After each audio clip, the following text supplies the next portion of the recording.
Interesting, Rajasthan clearly seems to be moving towards the Congress, unlike the other states.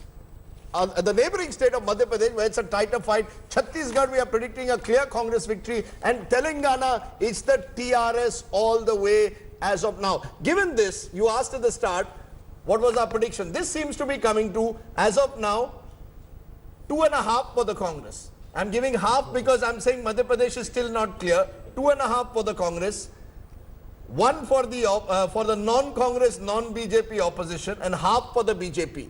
And I don't know when that has last happened since 2014, whether Congress has had a better day in office, if these numbers hold, than the BJP. But net, Mahesh Rangarajan, it's advantage Congress in this poll. If all these numbers hold on the 11th of December, the day would have been won by the Congress, and there would be a lot for the BJP to think about. Followed by the regionals. One regional, perhaps, hopefully in Telangana, and one more.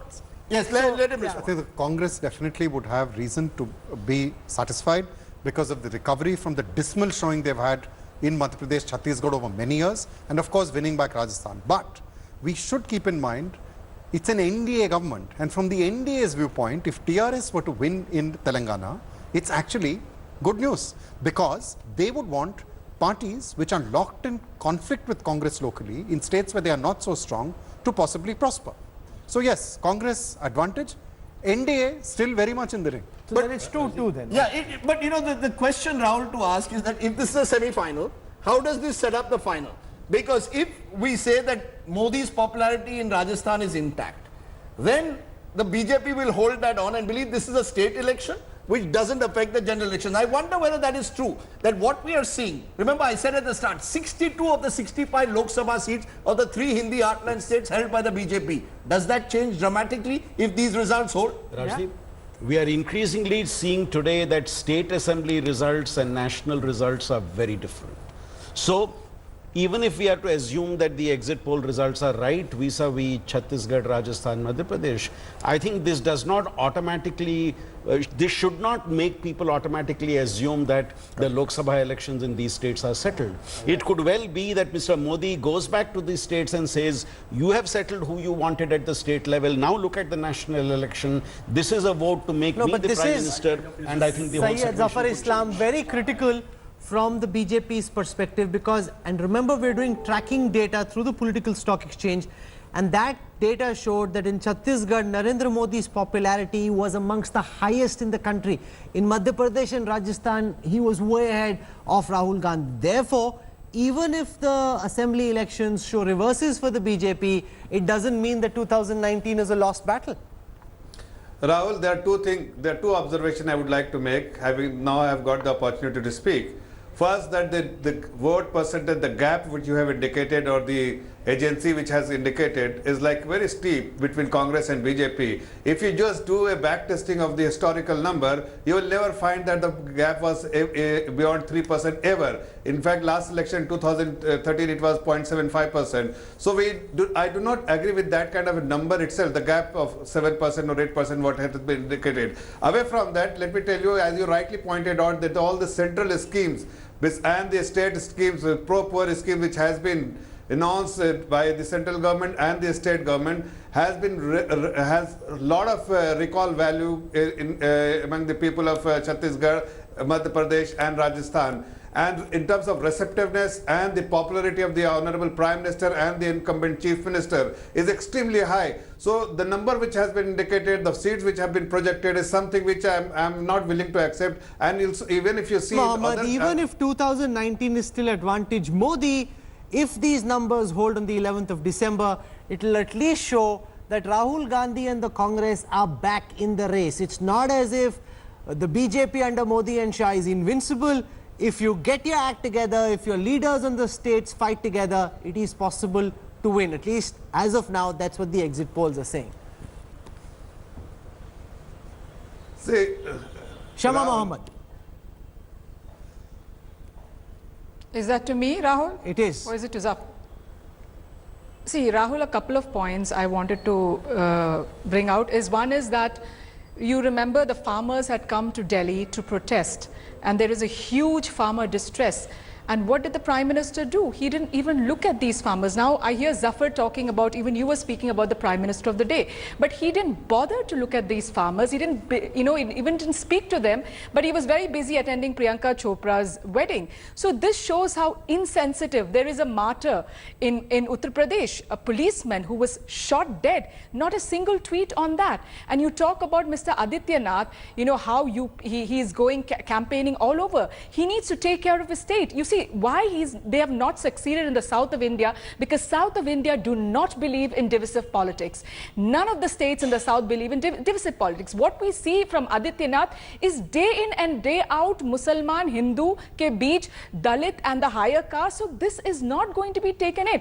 Another thing I want to point out is when they feel they are not winning, when the Prime Minister of the nation does not talk about Vikas, what does he say? He takes in 2611, the government of the state and the centre was this the Congress exit poll, the party. Congress has There found was its a mojo. terrorist attack The question, against of course, India. is will this It was hold at against 1 India. It p.m. was on not the against 11th of Congress December? party.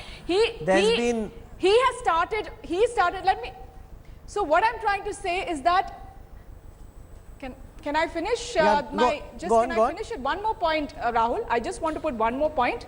Can I finish that? Go on.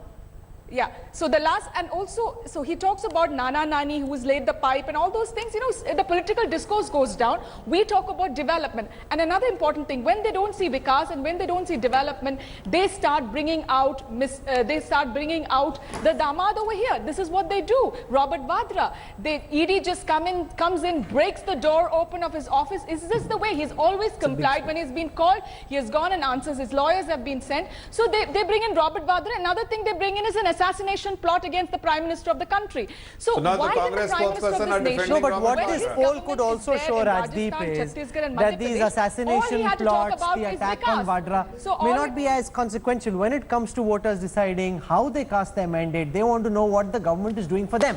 I am sitting in Deep Seeker. I come back to Sarguja. Where is Delhi? The bright line, we keep getting it horribly wrong. The only thing that links, as I find people in Chandni Chowk from someone in Sarguja, is Notbandi. That is one thing everybody would tell me about. The other issues don't matter. We are living in a bubble. And it's time we broke out of this bubble. No, Mahesh Rangarajan, is it fair to blame Notbandi? No, I'm not blaming it. If Notbandi didn't harm the BJP in Uttar Pradesh in 2017, now 2018 December you are saying it. Can I respond to that now? Go on.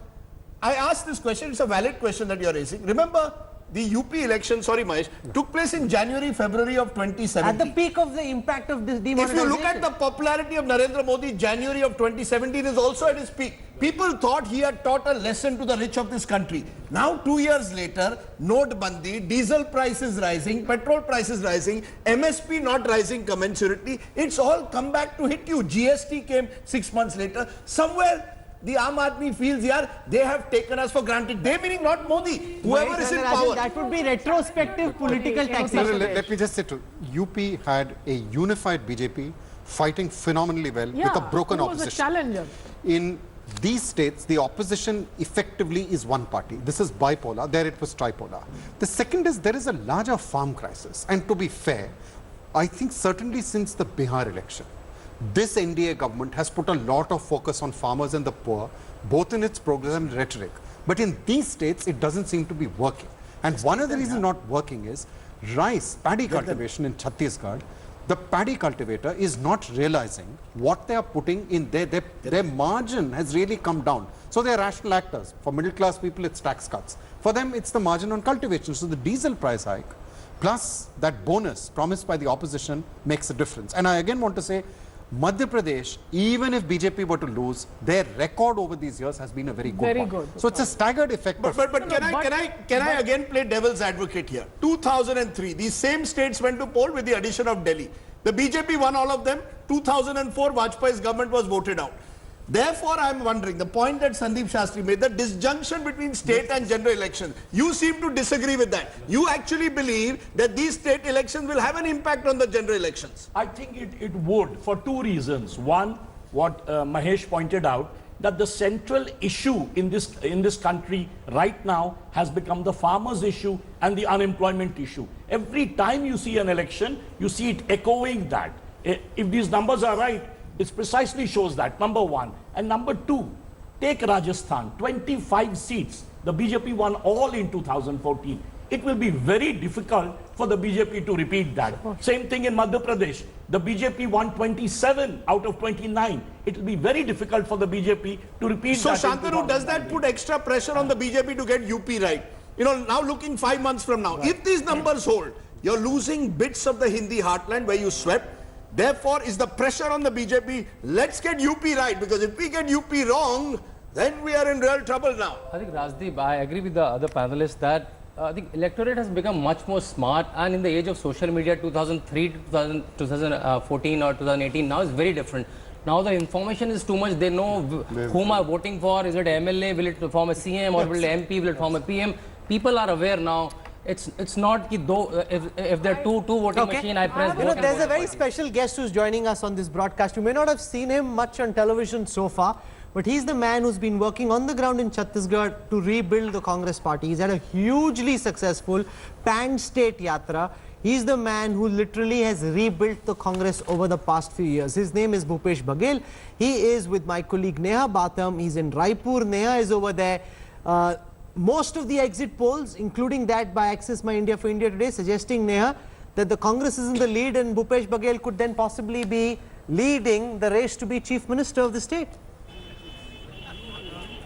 7 o'clock Telangana ladies. Right now we have the exit poll results, but trust me, we have with us probable CM candidate for Congress, Bhupesh Baghel, and we will ask questions to him. But before we do that, I would like to tell you that the temperatures might not be as cold as Delhi, but here certainly things are working for Congress, and we have a lot of temperatures rising in favor of Congress, and we have a lot of smiles amongst the congressmen. So, Bhupesh जी से मेरा यही सवाल होगा कि क्या मैं अगले संभावित सीएम से बात कर रही हूँ? देखिए, कांग्रेस में स्पष्ट रूप से ये परंपरा रही है कि और प्रजातांत्रिक परंपरा है कि जो विधायक दल की बैठक होती है उसमें रायशुमारी होती है और जो केंद्रीय नेतृत्व है वो फैसला करता है। तो मान लो हमारे 65 विधायक जीत के आते हैं तो 65 के 65 दावेदार होंगे, उसमें मैं भी एक शामिल हूँ। तो आप अपने आप को बूथ लेवल का ही कार्यकर्ता मानते हैं, या फिर अगली बार जब हम आपसे बात कर रहे होंगे आपका कद पद सब कुछ बढ़ चुका होगा और अपॉइंटमेंट लेने की भी जरूरत पड़ेगी? देखिए, मुझे जो जिम्मेदारी दी गई है वो कांग्रेस की बहुमत लाने की जिम्मेदारी दी गई है। प्रदेश अध्यक्ष के रूप में 5 साल मैंने काम किया है। अब बहुमत आ चुका है, अगला निर्णय है विधायक साथी करेंगे और हमारा नेतृत्व करेगा। इस बार क्या काम करा कांग्रेस के लिए? क्या एंटी इनकम्बेंसी फैक्टर था रमन सिंह सरकार के खिलाफ, या फिर कांग्रेस ने जो अपने घोषणा पत्र में वादे किए वो कांग्रेस के लिए काम किया, या फिर बूथ लेवल पे आपने बहुत कुछ काम किया? लोकसभा चुनाव के बाद से जैसे गरीबों का राशन कार्ड कटना शुरू हुआ, हम लोगों ने उसकी लड़ाई सड़क पे लड़ी, थाने में जाके FIR दर्ज कराया, गरीबों की लड़ाई हमने लड़ी। फिर जब नवंबर 2014 में जब धान खरीदना बंद किया सरकार ने, केवल 10 क्विंटल खरीद रहे थे प्रति एकड़, तब हम लोगों ने लड़ाई लड़ी और उसको 15 क्विंटल कराया। उसी प्रकार से आदिवासियों के जमीन छीनने का जब बिल लाया, उस लड़ाई को भी सदन से लेकर सड़क तक हम लोगों ने लड़ा है। बेरोजगारों की लड़ाई हमने लड़ी। नसबंदी जैसे छोटे से ऑपरेशन में 13 महिलाओं की मौत हो जाती है, हम लोगों ने पूरे प्रदेश में पदयात्राएं की। नोटबंदी हुआ, हर ब्लॉक में हमारे जनवेदना का कार्यक्रम हुआ है। तो हर स्तर पे भारतीय जनता पार्टी के गलत नीति और कार्यक्रमों को हम लोगों ने विरोध किया।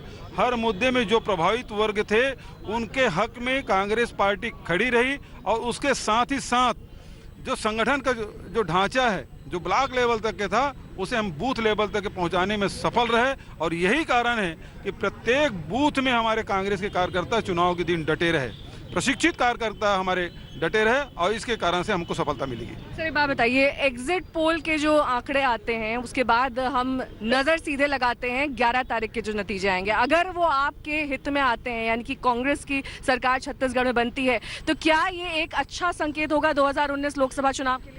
निश्चित रूप से छत्तीसगढ़ में जिसका जो विधानसभा जो जीतता है उसी के लोकसभा भी जीतते रहे हैं। ये हम लोगों ने ट्रेंड रहा है। तो इस समय कांग्रेस जीतती है निश्चित रूप से Lok Sabha. Okay, so there you have the man who could be the man of the match for the Congress in Chhattisgarh. Bhupesh Baghel could have pulled off one of the surprises of this election if the Congress wins Chhattisgarh. Remember, they were in power only when the state was formed in 2000. Since then, all the elections have been won by the BJP. But that seems to change. If these numbers hold, this could be the best day the Congress party has had since way back in 2009 when they won the general elections. That's the big story coming in. This could be the day when Narendra Modi, on 11th of December could be the day when Narendra Modi and Amit Shah may well find that no one is invincible in a game called electoral politics. Thanks for watching the video. For more such news and updates, please like, share and subscribe to India Today. Also check out our other great videos from our channel. We know you will love to.